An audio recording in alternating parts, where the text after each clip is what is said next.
Yooyyaa harka fuunee akkam jirtu kabajamtoota daawwattoota Qubee TV. Kun sagantaa marii dhimmoota seeraa qophii adaraa seeraati.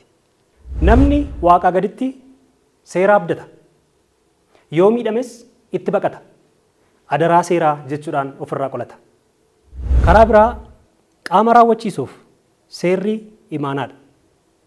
Imaanaa seeraa, adaraa seeraa. Sagantaa kana keessatti diraamaa yookaas do'ii dhimmoota wal dhabdee hawaasicha keessa jiran, galmeelee dhimmoota wal falmisiisoo dhaddacha jibbaataa, hiikoo yookaan raawwii tumaalee seeraa, akkasumas marii dhimmoota seeraa adda addaa kan itti isinii dhiyeessinu ta'a. Haaluma kanaan sagantaan marii dhimmoota seeraa qophii adaraa seeraa torbanitti guyyaa 2 qophaa'ee karaa Qubee TV kan isiniif dhiyaatu ta'a. Adaraa seeraa. Adaraa seeraa. Adaraa seeraa. Adaraa seeraa. Adaraa seeraa. Adaraa seeraa. Adaraa seeraa. Adaraa seeraa. Adaraa seeraa. Adaraa seeraa. Adaraa seeraa.